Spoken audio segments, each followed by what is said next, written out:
Welcome, everybody, to Pastor's Perspective. We are here live, ready to talk to you on this Tuesday afternoon. Give us a call. The phone lines are open. 888-564-6173 is the number. You already know that number. I say it 52 times a day. About 52 times a day, it seems like it. 888-564-6173 is the number to call. We are also on Facebook and YouTube. Hello to those of you watching there. You see the number there on the bottom of your screen. Give us a call.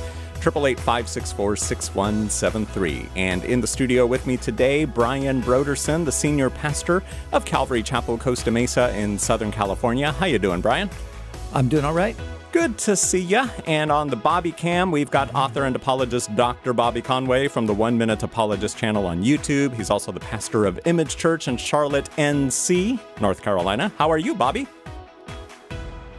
I'm doing so good. I'm just loving the view behind Brian with the nice Southern California culture while it's pitch black here in Charlotte, North Carolina. Ooh, it's probably not much better in Newport News, Virginia then.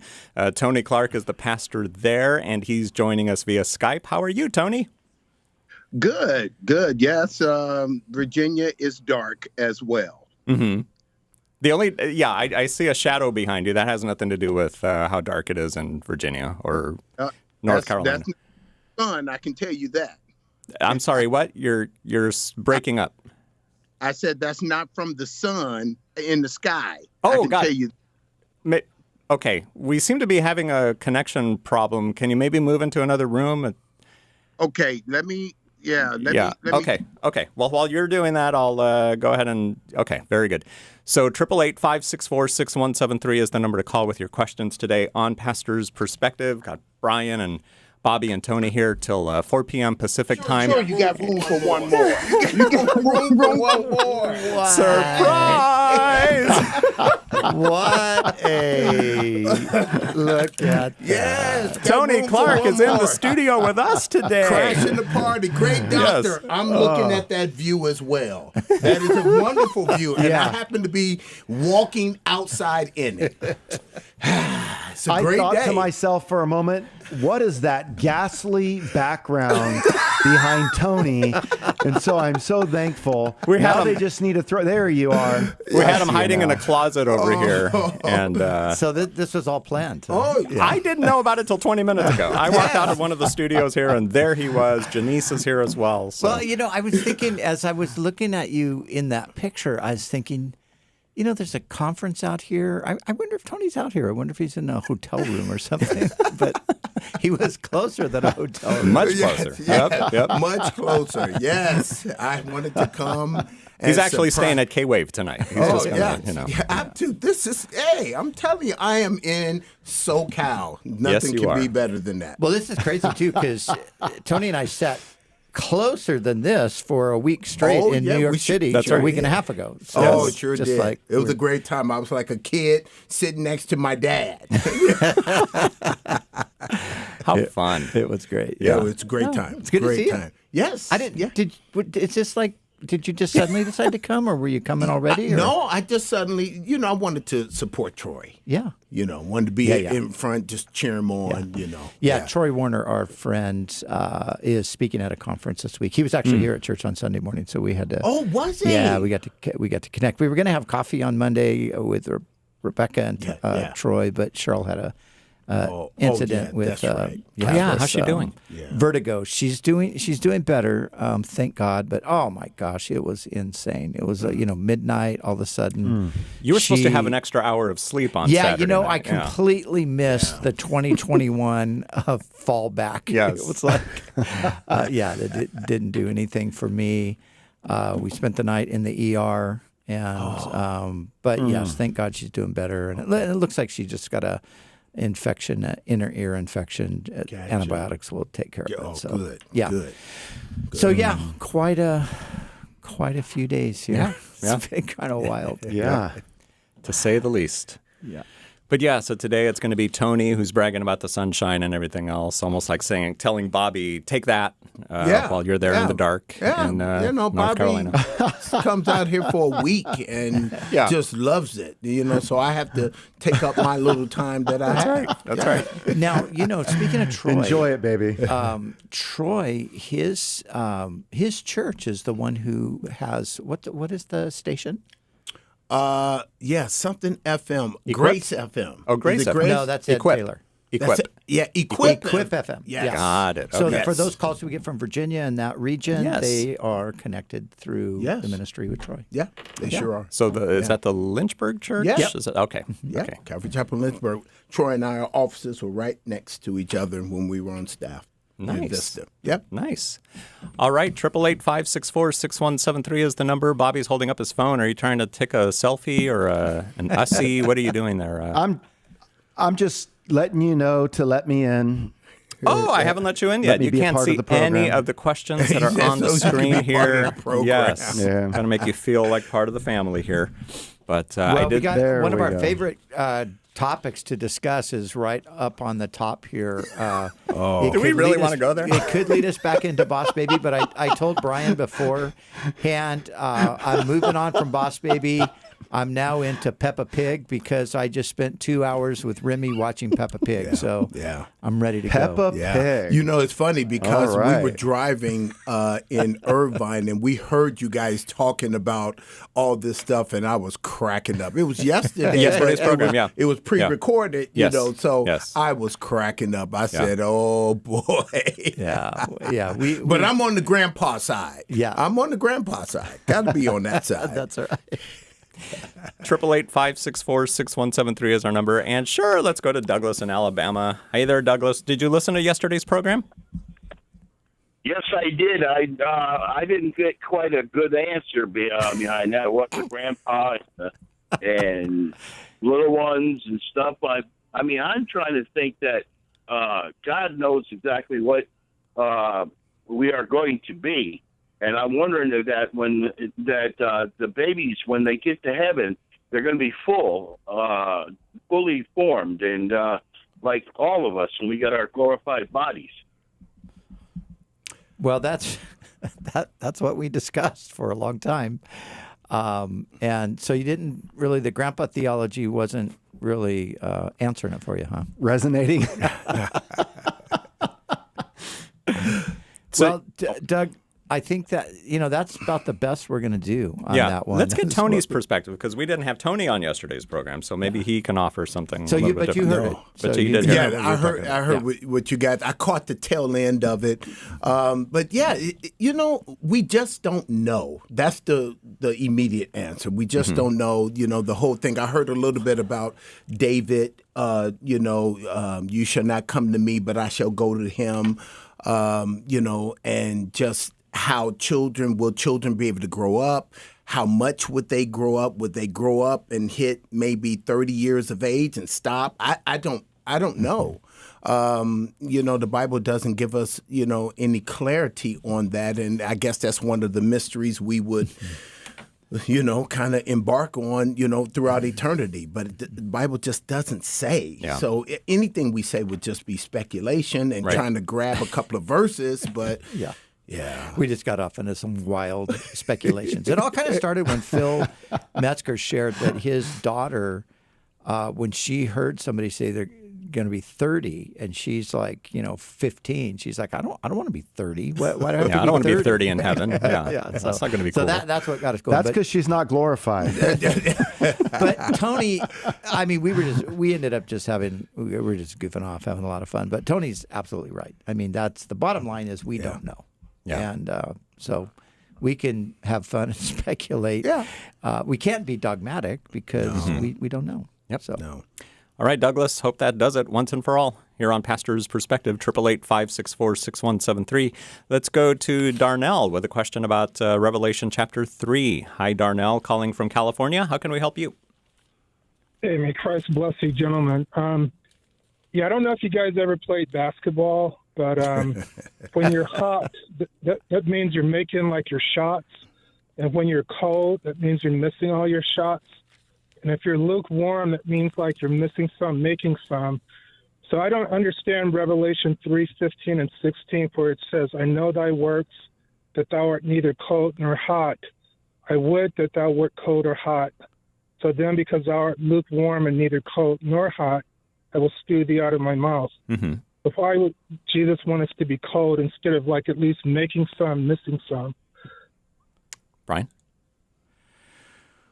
Well, yeah, we know about the basketball analogy. I've been on the court with Tony when he was on fire. Hot was not even an accurate description. And he's been on the court with me when I was cold. Cold. Just couldn't buy a basket. So we get it. We totally get it. But you know what? I just heard somebody preach on this a week ago Sunday, and what they said, I think, is the absolute right answer to this question. The issue is hot water and cold water are both useful. Lukewarm water is useless. And Jesus, that's what he's talking about.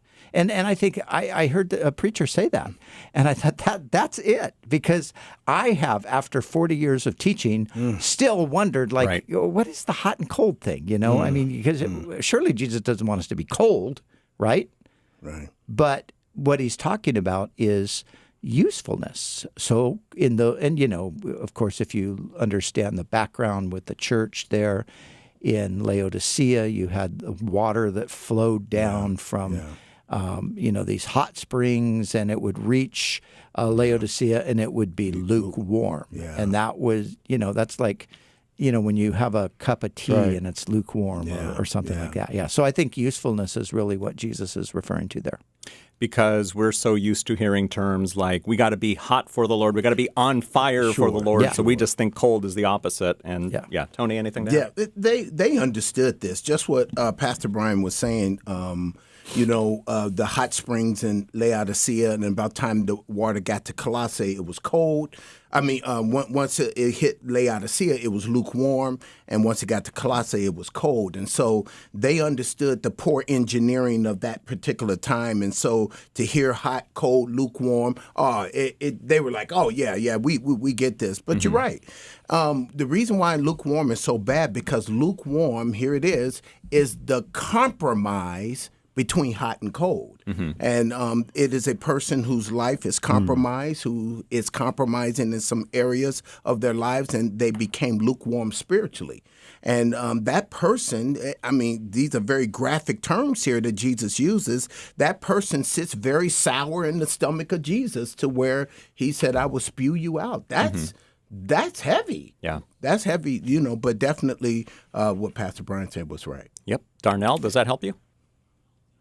Yeah, that makes sense. I guess it's more like water versus basketball. Thank you so much. The Bible doesn't have very many basketball We do know the basketball analogy, though. And Tony and Bobby know the baseball analogy of that, too, the pitching analogy. Bobby knows that. Yeah. He knows when it's like to be on fire pitching, and then he knows what it's like to be so cold that he throws the ball over the backstop. You brought it up, Bobby. He went there.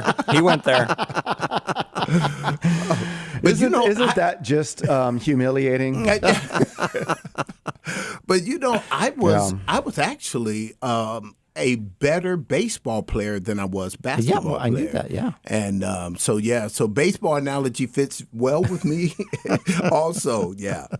We got to get Bobby and Tony on the diamond then, see if Bobby can try to strike him out, or vice versa. That's not happening. That's not going to happen. Right now. I still got a little bit left. That's not happening. It's funny. I would go to the batting cages. I couldn't do it. And each time I would go to the batting cage just to make sure I still have it, someone would try to recruit me for their semi-pro team. Really? Yeah. Wow. Yeah. So I still got just a little bit left. Yeah. But that was some time ago, though, when I last been in the batting cage. Now, Janice has Atlanta is her roots, right? No, Gary, Indiana is her roots. We grew up together. Oh, you grew up together. And then her family moved here. Yes, her family, after I was in the Marine Corps, moved to Georgia. Okay. You know. So were you guys cheering for the Braves?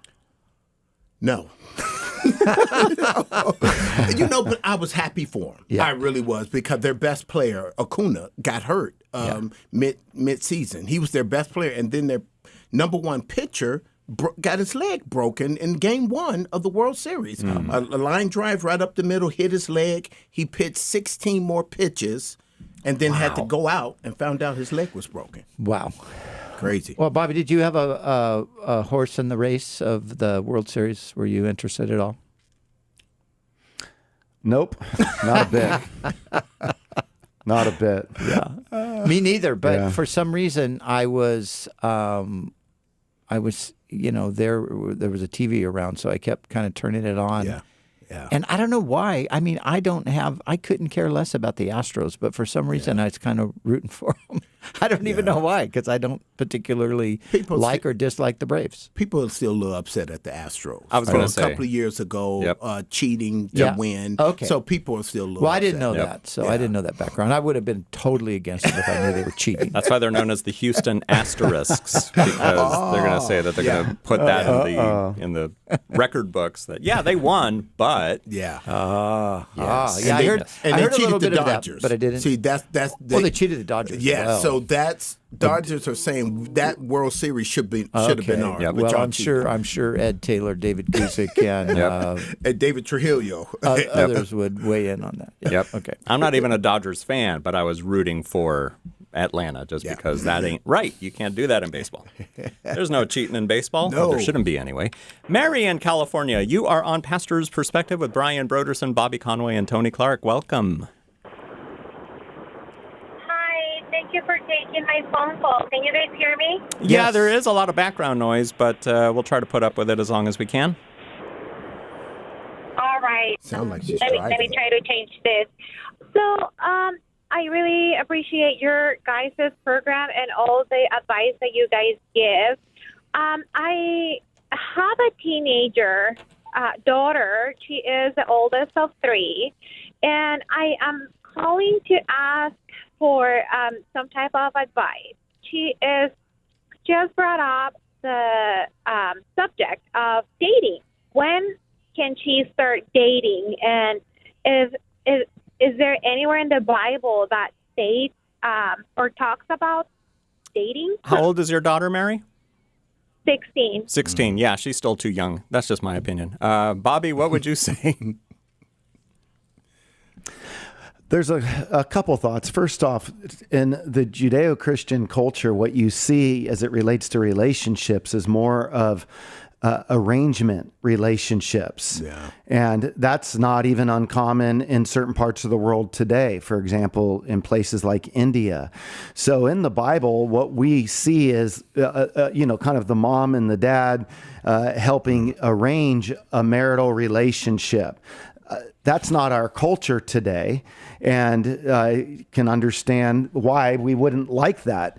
But I would say there's principles by which we can relate to the opposite sex. And those can be the elements that we lay down for our kids to consider. So, for example, I think it's important that when we start engaging in a relationship with somebody, it should be an opposite sex relationship, because ultimately the Bible says that marriage is between a husband and a wife. Another principle would be that they should both be believers. You don't want to get yourself in a situation where you're dating somebody who could cause you to compromise your spiritual convictions. Another aspect would be making sure that you're abstaining from sexual promiscuity, and you're really just trying to build then a spiritual friendship. We recognize attraction and we say that's a good thing, but it has a place. And so I would say those would be 3 principles. Make sure that, first off, you're Christian. Second off, it's between a boy and a girl. And third off, that we abstain from all sexual temptation. All right, let's check in with Mary, see what she thinks so far. Mary? She's silent. Tony, any thoughts? No, I wanted to see if she had any more questions. Yeah, maybe we'll check in one more time. Mary, are you there? Yes, I am here. I've talked actually to her about those things, but it's just hard to convince her, I would say, because what she brings up is, well, I understand that, but I just can't get rid of my feelings towards this, young boy, and he likes me too. So it's just, and this is their first rodeo, so Have you we've met? been praying, and it's been challenging. Have you met the young man, Mary? I know him, but they're not Christians. That's the first thing. I know the parents aren't in agreement either. Oh, really? So it's just, yes. I just know that this is not going to turn out well, and I don't want her to get hurt. But at the same time, I don't know. It's a difficult topic for parents with young kids. Yeah. Is there a father in the house, Mary? Is Yes. your husband? And what's his role in all this? Well, he definitely has given her, and we've had conversations with her. She has no permission to date. But I think that as a father, it's really hard for him because he is the typical macho man that more than providing, explanations to the kiddos, he's like, no, this is my rule, and this is just not going to be allowed, and it's not happening. But I think with her, especially because it's a girl, we need to go in deeper and get into her heart so that she can actually realize that it's not age appropriate. It's not her time yet. Does she have personal faith? Does she consider herself to be a Christian? We are new to the faith. Our family is new to the faith. We're coming from a Catholic background. Right. But it's just, I guess, our society. Yeah. All her little friends are dating.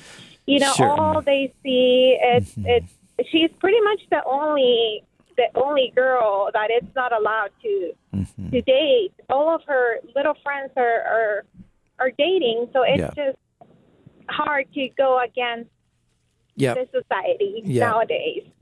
Yeah, those are all very difficult kinds of things. The best angle to come at it from, I think, would be to just try to get her to understand that you're looking out for her best interest, which, of course, it's not easy to see that as a 16-year-old. You feel like you're just being held back, from so many good things. So, continue to pray about the situation.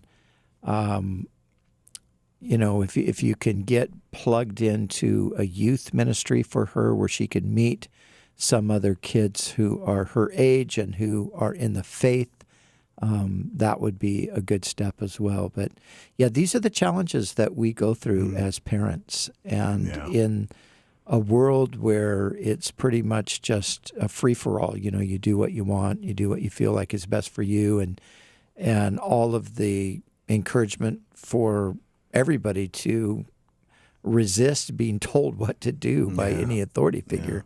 I mean, this is a challenging time. So we would just encourage you to continue to pray for wisdom, pray for her, pray for protection, and just, that God, the bottom line is that God would really grab a hold of her so that she would want to do what he wants her to do. And that's the big thing there. So pray for that. Yeah. Tony, did you want to throw anything? Proverbs 21:1 says, the heart of the king is in the hands of the Lord like the rivers of water. He can turn it whichever way he wants to turn it. So you have to pray for your daughter's heart because, love has when I'm using this tongue in cheek, when Cupid shoots his arrow and in a 16-year-old, all she sees are those hearts in the air. And you guys forbid her to do this, forbid her to do that. She's going to sneak and do it. That's why I said pray for her heart. Pray that God get a hold of her, get her in with some other youth groups and things that will help keep her on the straight and narrow. Because these are the lessons of life. Life has a way of putting us in a classroom, and it teaches us some valuable lessons. And you know, as a parent, you don't want your kids to have to learn that way. You want to be able to teach your kids, and they learn the Word of God. But sometimes they have to learn some tough lessons, and that's the thing we want to guard our kids from, but we can't.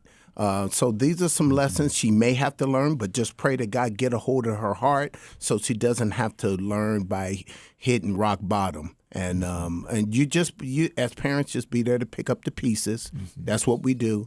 As parents, just love on them, pick up the pieces, continue to try to guide them. And you guys get a little better grounded in the Word, because I would tell you the Song of Solomon, chapters 1 and 2, talks about the dating time and how to date, how to look for a shepherd king in a young man or someone to potentially marry. But, you know, she's 16. Y'all just keep loving her, keep trying to get her plugged into the Word, but most importantly, pray for her heart.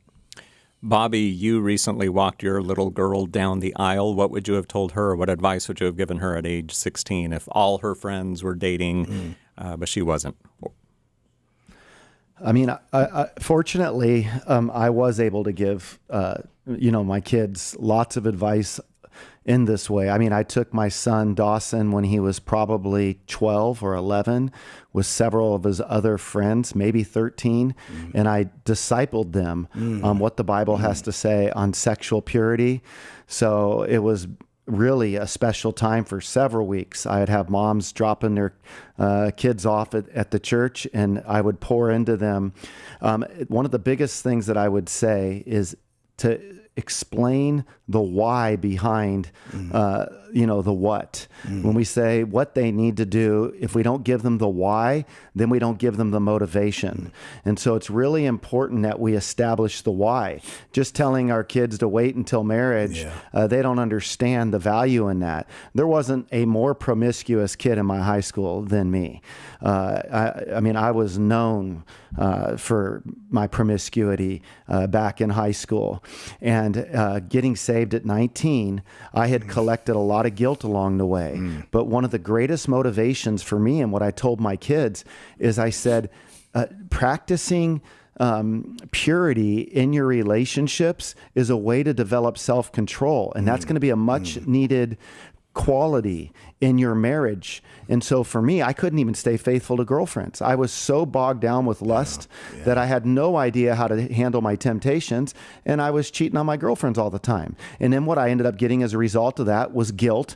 I was walking around trying to cover up my tracks all the time, getting busted, getting in trouble, and all this stuff just got so overwhelming. I was using drugs and alcohol to help comfort my guilt. I mean, this is the kind of stuff, literally getting caught, while I'm on an LSD trip, getting called out for my promiscuity, and then trying to explain my way out of that while I'm frying. I mean, this is not good. And God really got a hold of my heart and showed me that when I met Heather, how important it was for me to just date her, to pray with her, to connect her. And we waited for 2 years to consummate our relationship on our wedding night. And I cannot tell you how much I'm thankful to the Lord for that, because that gave her trust for me, knowing my checkered past. So I told the kids, I said, if you can't have self-control while you're dating, what makes you think you're going to have it in the context of marriage? This is the time to be able to build up that spiritual character that everybody needs. And I can tell you that there's so many married couples who know what it's like to experience the horrors of an affair because they didn't learn a foundation of building trust by being faithful and abstaining from sexual temptation. Great conversation on this Tuesday afternoon on Pastor's Perspective. Mary, hope that helps you. Thank you for calling in today at 888-564-6173. We are going to take a quick break, and then we'll be back with more of your questions. 888-564-6173. Brian Broderson and Bobby Conway answering your questions. And Tony Clark, too, because it's Tony Clark Tuesday, and Tony's here in the studio with us today. So glad to have him here. 888-564-6173. We'll talk to you guys in just a moment.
We are back on Pastor's Perspective. Hi there. Thank you so much for joining us today. My name is Brian Perez. Pastor's Perspective, by the way, sponsored by Calvary Chapel, Costa Mesa.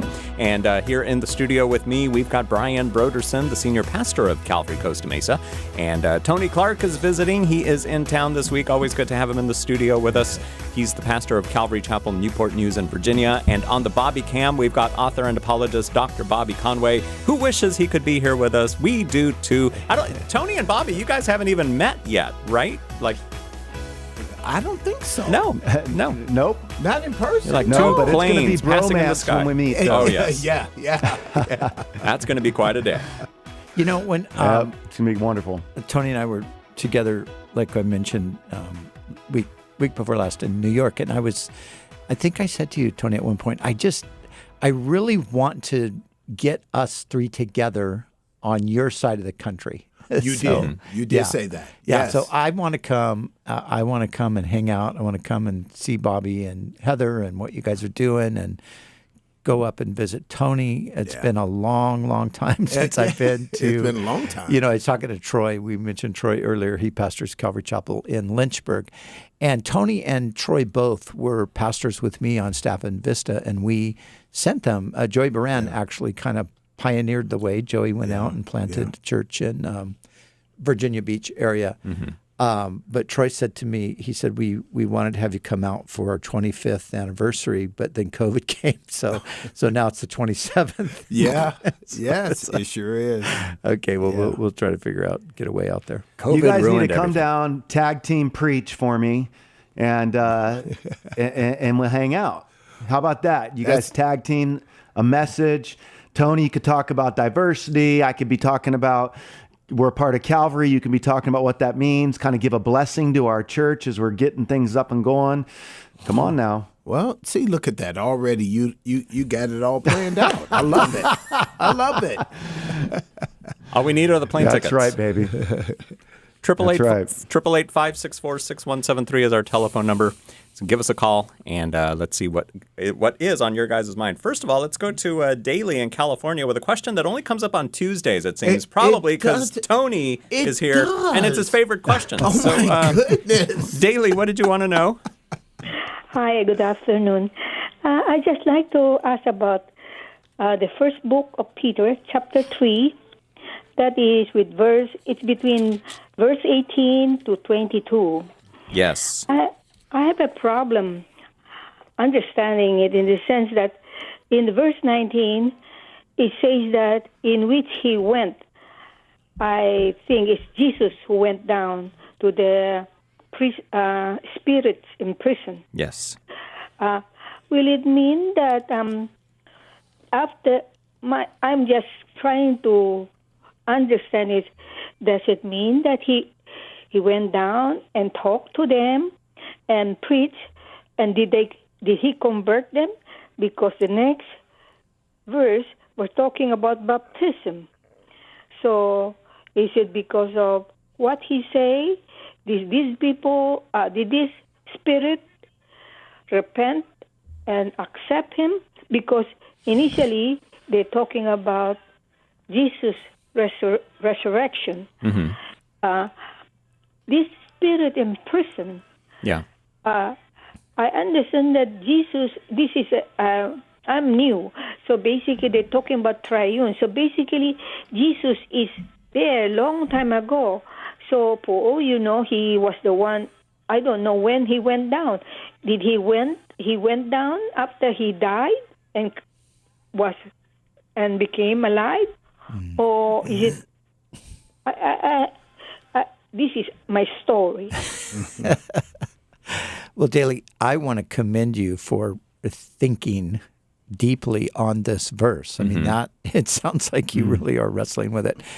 And this is a verse that is notoriously difficult to understand. And if you read Bible commentators, if you read scholars, you're going to get a bunch of different opinions about what it's actually saying because nobody really knows exactly what it is talking about. Some people feel that it's talking about that because of the reference to those who were disobedient in the days of Noah, that it was through the Spirit Noah was preaching to the people at that time. And so when it refers to him having gone by the Spirit, they think that it was the Holy Spirit through Noah. Some people think that this is a situation, a unique situation, where the people who died in the flood, where they were preached to even after they died, because they hadn't really had a gospel proclamation made to them. And so some think that. And then some think that the spirits that Jesus is preaching to are evil spirits, and he's proclaiming his victory over them. He's declaring to them that he has conquered them. And there's probably a couple of other ideas about this too. So you guys... Boss Baby is one of the other features. Here we go again. No, Boss Baby does not fit here, Bobby. This is don't try to insert the Boss Baby theology where it doesn't belong. But Okay, my Tony, bad. can you think of any other, or Bobby, can you think of any other perspectives on it? Yeah, that. Go ahead, Bobby. I'll let you go, bro.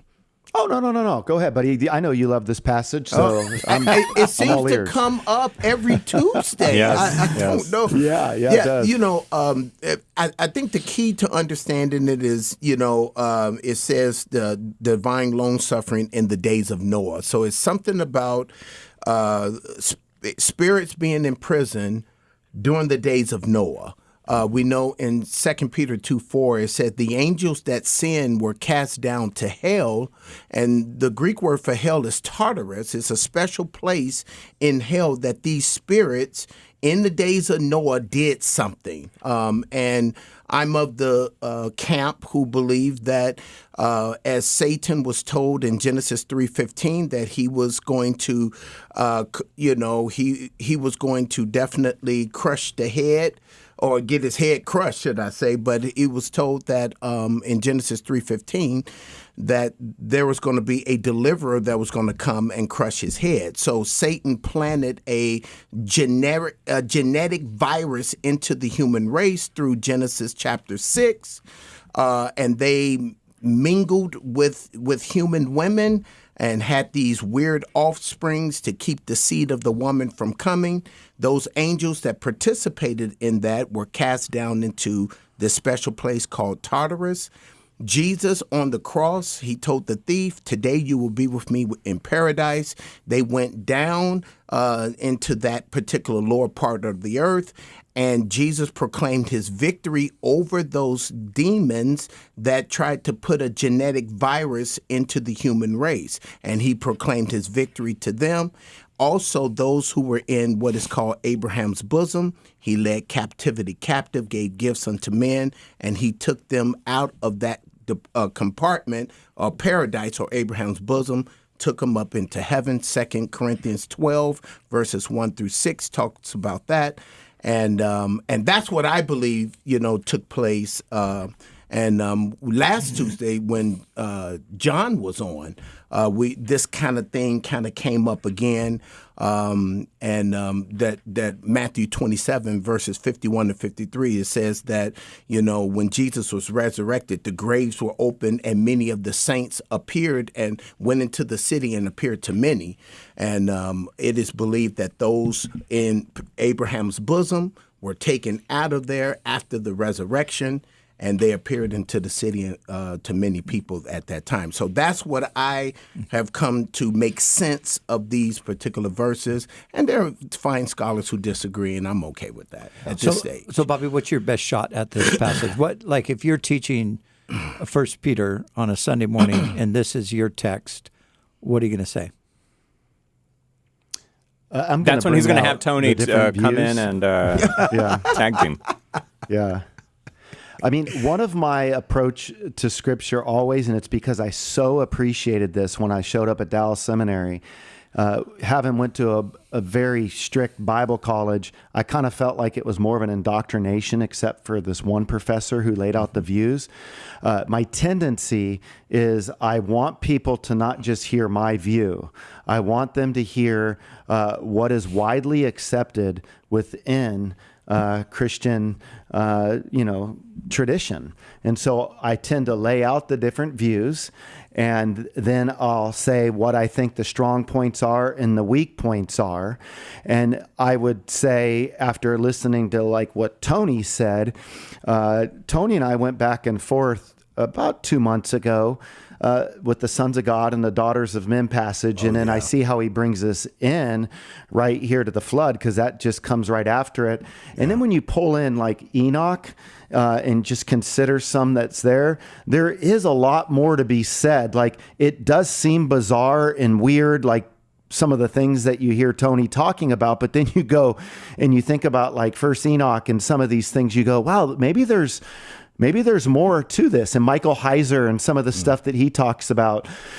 So nevertheless, I am also the kind of person that will tend to be, after sharing those views, I'll kind of lean to something, but I don't really have a bone in the fight, so to speak. My fight then becomes more about the fighting for each of the different participants of the views to be respectful to one another, for us to be compassionate, and to not divide the church over it, because I'm highly driven and motivated by keeping the body of Christ motivated or unified, especially in areas where we're needlessly dividing. Mm-hmm. So that's how I'd answer that. Mm-hmm. Yeah, that's good. Yep.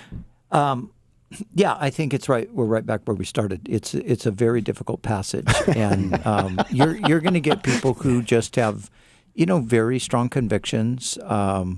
I think, most people I know will say it's difficult. And even the things that you shared, Tony, which, some of them I agree with, it's still complicated stuff, and Paradise, for example, Don Stewart used to host this program with us for years. Oh, yeah. And Don, there's the other place I think you even mentioned is 2 Corinthians. Paul refers to being caught up into paradise. Yeah. So for Dawn, there was no bosom of Abraham was not a place, a temporary place. Paradise was the presence of the Lord. So he had a different take on that. Dawn was very, very hostile toward the idea that there was some sort of union between humans and fallen angels, So he definitely would go more with the idea that it was the sons of Seth. Or the sons of Seth, and which and the daughters of Cain, of Cain, and I think that what I see in the academic world a lot of times is there is a tendency to sort of naturalize everything. We don't because some of the stuff, like you said, Bobby, some of the stuff is weird. Yeah, it's weird stuff, but it is weird. It's good weird. And Russell Moore is famous for talking about the weirdness of Christianity. We believe in a dead person who rose again. That's weird. But there is weird stuff, and we shouldn't. I think we have to be careful. Now, Michael Heiser, you mentioned him, Bobby, but Michael Heiser is one of those guys who is an academic who would have leaned almost his whole career toward the naturalistic explanations. And then one day he has an epiphany. He sees something in a text that sends him in a complete different direction. So now Michael Heiser talks about all kinds of weird stuff. He's kind of. I was reading an article by him yesterday, as a matter of fact, thinking, okay, this is weird. But it's a spiritual world that we don't know everything about. Yeah, that's true. So we have to just say, hey, I don't know. Could be this. And there's a lot of academics out there way smarter than I am who hold to the sons of Seth and the daughters of Cain. It's like a believer marrying an unbeliever, and I just have problems with that. I said, because if the line of Seth was so godly, why is it that none of them were saved on the ark? If they were so godly.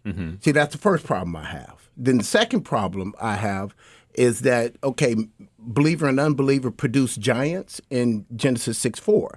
So, and the Greek word that's used in the Septuagint is where we get gigantos from. It's these monstrosities. It just wasn't some basketball player that can be in the NBA. No, they were very large beings. So I just, that kind of, it seemed to want to strip the supernatural or that which is spiritual, like Pastor Brian was mentioning. There's a whole spiritual world that is just as busy as this physical world, and a lot of stuff that goes on that that we just clueless about. Well, one thing I think is a bit of a clue is the something was so horrific that was happening on the earth that God destroyed the whole planet. Yeah, he did. So that's pretty significant right there in and of itself, So you'd have to say, okay, this would have to be something more than believers marrying unbelievers to get the whole planet and the whole race, destroyed. Right. But they also did it again afterwards, because in Genesis 6:4 it says that they did it, and also afterwards. That's how we got the Goliaths and stuff in the land of Canaan and that sort of thing. So they just didn't do it in Genesis 6, but they did it again afterwards. And God said, no, that's it. That's enough. Enough of that foolishness. Well, Daly, thank you for your question. Brian, what do you tell Daly? Because she was probably calling, and she might even be more confused now than she was before. I mean, at what point do we say, I think, Daly, I can tell you from 40 years of Bible study and teaching, there's some passages that you just have to say, I don't really know. I don't really know. I'm not going to solve this right now. And it's okay. There's plenty of other texts that are crystal clear that we can focus on and grow from. So, sometimes we just have to leave it for a later date. And we need more information. And we might get it, and we might not get it until we're with the Lord. Yep. Yeah. So thanks for your phone call today, Daly, on Pastor's Perspective. 888-564-6173 is the number. Tracy hung up. Tracy, I was going to go to you next. Call back if you can. Instead, we'll go to John in California. Hey, John, how can we help you? Good. How you guys doing today? Doing well, thanks. Hey, okay, so my question, Now, I know when Lazarus died, Jesus waited an extra day, which would make it 4 days, I believe. And from my research, I kind of see that as he waited the fourth day to make sure everyone knew that Lazarus was dead, because I think it was Jewish custom for 3 days. That way everyone says, oh, man, he really was dead. Now he's back to life. Mm-hmm. Now, my question with that would be, when Jesus rose on the third day, how come he didn't wait the fourth day? That way everyone knew, wow, Jesus really was dead for the 3 days, and he really is alive again. And I know there's some prophecy in that, but I don't know why he didn't just wait for the fourth day. Yeah, that reminds me of a question we had recently. Why did Jesus wait 3 days? He could have risen immediately. And what John is saying is he could have even waited more than 3 days. So, Bobby, we'll start with you. What would you tell John? Well, John, you are correct that the 3 days you would be definitely considered dead. Jesus obviously ended up waiting 4 days, and that would be, total proof that Lazarus was dead. But the reason Jesus waited 3 days is because he decided to wait 3 days. And he prophesied that. That was just his plan. I suppose he could have waited 10 days or 20 days. So I think that this would be hypothetical of me to guess really a lot beyond that, in that he said that he's going to be betrayed, he's going to be buried. 3 days later, he's going to rise from the dead. Just as Jonah was in the belly of the fish 3 days, 3 nights, so too will the Son of Man. And so he is leveraging Scripture. He prophesies what he says.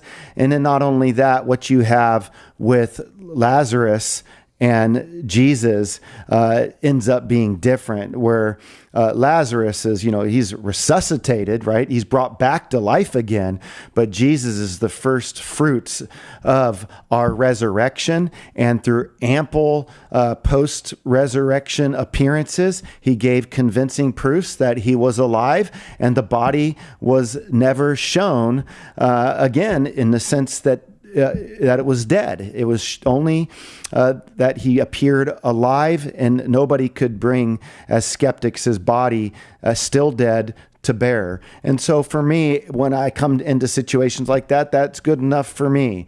I mean, frankly, I think Jesus, if he wanted to, he could have, after the beating he incurred in the cross, he could have been put in the tomb by sunset after what went down on the day of it. Obviously, we know he died in the ninth hour. If he would have wanted to, I don't think it would have changed a bit had he rose on the first day. From the standpoint, he didn't need to go 3 days to prove that he was dead. He went 3 days because that was how he planned it out. It's not like the stone was so heavy that it took him 3 days to roll it away or anything like that either. Tony, any thoughts? Definitely. I think in fulfillment of prophecy, Jesus said it when he was alive, as Jonah was in the belly of the great fish, 3 days and 3 nights, so must the Son of Man be in the heart of the earth, 3 days and 3 nights. So, with that, he had to fulfill that, or he lied. And we know 12:23, I think, or 23:12 of Numbers said, God is not a man that he should lie. Mm-hmm. So definitely it was in fulfillment of prophecy, and that's why it could have been, you're right, he could have got up after the first day. So that's one of those things that I believe that Jesus, did it that way. And there was some Jewish traditions that said that the spirit of a person hovered around the body for 3 days. And then after that time, then a person is really considered dead. But, that's just Jewish traditions. Yeah. John, thanks for your phone call today on Pastor's Perspective. Tracy called back, so let's find out what Tracy wants to know. Welcome to Pastor's Perspective, Tracy. Hi, I'm sorry about that. I got disconnected. I was in a bad spot. It happens. My question is, it sounds like a scary verse to me, but I want to know your perspective on it, on what it means. It's in Matthew 7. I believe it starts at verse 19. I was on the road. I was trying to look it up, and I had to be very careful. But it talks about the narrow gate, and when Christians go to him and say, Lord, Lord, didn't we prophesy in your name? Didn't we cast out demons in your name? And he will say to them, I never knew you. Get out of my way. I never knew you, you evildoers of iniquity. I want to know, who does that apply to? Now, Tracy, you say that this verse is scary. Why does this verse scare you?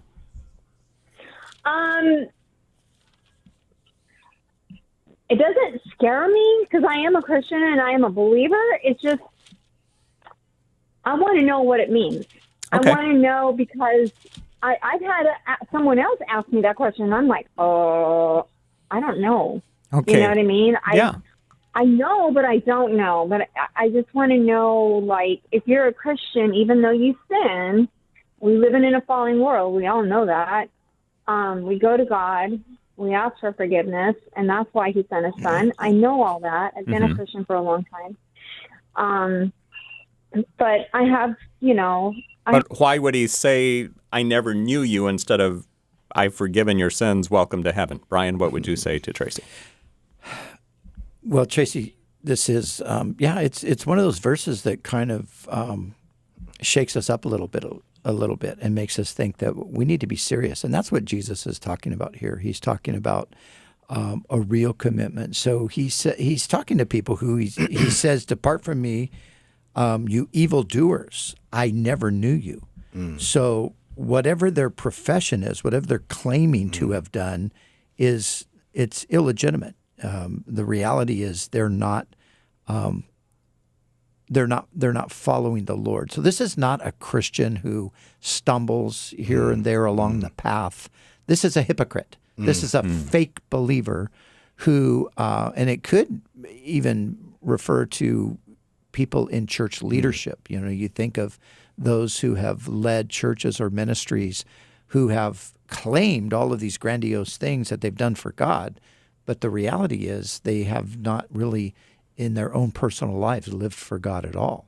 And you think he could be referring to the religious leaders, the Pharisees and the Sadducees? I think all they claim. I think it definitely has application to them, but I think it's broader than that as well. I think it's the individual person, but I think it's just a reminder to us that it's not about saying, because that's what they're doing. They're saying, didn't we do this and didn't we do that? But Jesus says, I never knew you. And the mark of that was they practiced evil. They continued to live in willful sin. Yeah. And somebody listening might say, well, how do I know I'm not one of those fake, hypocritical Christians? But you pretty much just answered it. Yeah, just, if you're faking it, God knows you're faking it, and you need to stop and just say, Lord, forgive me. I want to be serious and really walk with you. Yeah. So. Tracy, thanks for your phone call. That's all the time we have on today's program, but we'll be back tomorrow between 3 and 4 p.m. Pacific time. Today's episode will be archived on Facebook, YouTube, and Spotify in just a little bit. You can watch it all over again, especially the beginning when Tony surprised Pastor Brian in the studio. That was a lot of fun, so check that out. Good night, you guys. Thanks so much for listening to Pastor's Perspective, sponsored by Calvary Chapel, Costa Mesa.